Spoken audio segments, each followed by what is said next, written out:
So endeavor with me for a moment while I take time to share with you some thoughts that I have on this text, John chapter 1, verse 14. I gave a sermon at my home church in Detroit, Michigan, the Mount Pleasant Missionary Baptist Church, and it was a sermon on Christmas Eve. And it was not my best sermon, I don't believe. I was not feeling the best. It was Christmas Eve. I was preaching for the first time in a long time in front of people who have saw me grown up. I've been pondering on this text for a while, and I just wanted to share this with you all. And I hope you are able to be blessed. I took a moment and for my preaching class, I actually just took time out and wrote on this text that was so highly theological and so very interesting, but it is somewhat nuanced. It's ambiguous in so many ways. So be blessed by it. I hope you're able to be blessed by it. It's based upon this text in the Gospel of John, verse 1, verse 14, and it's something that we oftentimes are referred to as the incarnation, and is when Christ comes into the flesh. This is what the Apostle John, the writer of this text, of this Gospel, is discussing. And the Word became flesh and lived among us, and we have seen his glory, the glory as of a Father's only Son, full of grace and truth. The Lord's word be blessed. We do not love our flesh. We do not love this body that we inhabit, and we do not love this mortal castle of clay, as Gardner C. Taylor once said in a eulogy.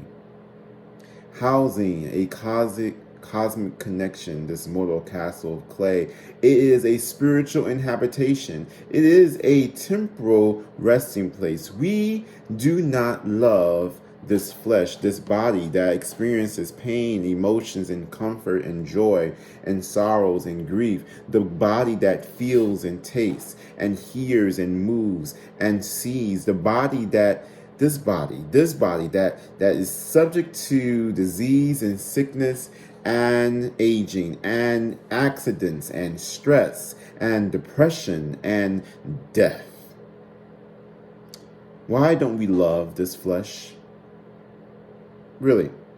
Why don't we care for this flesh? Why is it so hard for us to appreciate this mortal castle of clay? I just love when that Reverend Dr. Gardner C. Taylor says this mortal castle of clay, this body, we experience the world through this body. We experience love through this flesh, this body that experiences celebrations, commemorations, cancellations. They're all experienced through this flesh. Our lives are lived through this flesh, dark or light in hue, tall or short in stature, able or disabled in ability, bald or hairy like myself. This flesh is all we have. But it is not all we are. It is not all we are. Why don't we love this flesh? Why don't we love this flesh, beloved? We killed this flesh. We kill this flesh. The flesh of our kin whirls away, or even in our backyard, we torment this flesh with skin bleaching cream. This happening all across the world, especially in the continent of Africa, and genetically modified substances where you're not even giving yourself the food that comes from the earth, and pollution by extracted resources that belong in the ground. We're mining coal, we're mining diamonds, we're mining cobalt, we're mining all these things that belong in the ground, and mining these metals that contribute to the killing and trauma of flesh, even in like the Congo and Sudan. Why don't we appreciate this flesh? Why don't we take time to be enamored by this flesh that is so beautiful and so complex. This flesh is what God crafted with the cosmic creative artistry that only God could possess. This flesh that God took on to be in our midst and help us to recognize that even this flesh, this mortal castle of clay, this habitation of the divine, the temporal resting place is still good. The Word became flesh. The wisdom of God, the Sophia, that was present at the beginning of time, the Logos, the Christ that is in all and all, with all, through all, made a pit stop in the temporality of mortality and dwelled among us. That how then can we love this flesh? How can we not love this flesh? How then can we not love those who share in this temporal reality? Who abides in this habitation of the divine? What existed before we existed came and dwelled among us. That Christ, the glory, the majesty, the allness, magnitude of this amalgamation of what is beyond our finitude, felt compelled to offer us the gift of being with us. God, the Word of God, the essence of God, took residence with us and is in residence with us. What do you do when God takes part and moves in your neighborhood, drinks your water, drives down your street, pays taxes just like you, gets wet in the rain like you, feels the agitation of a problematic neighbor like you? Do you ignore them? Do you write them off? Do you say hello? God is in the neighborhood, beloved. God has taken residence with us.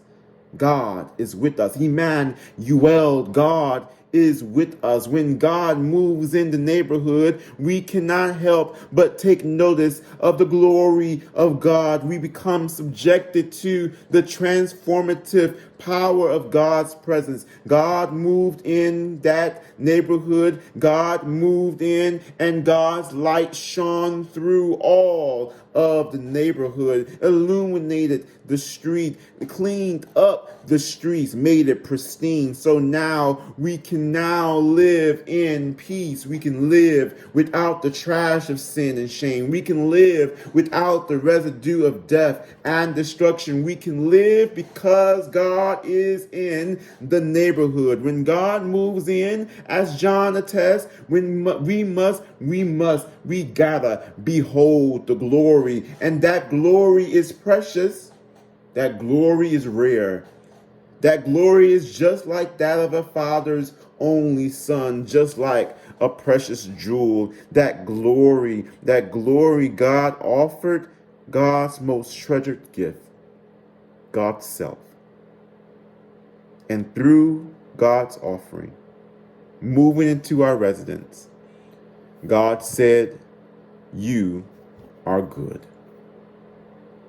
God took residence with you, with us, in that moment. God said, this flesh must be good. So why, beloved, don't you love this flesh? Why don't you love this flesh? Be in peace, always, and know that you are loved by me and the God of our salvation. I hope this blessed you. I hope it blessed you.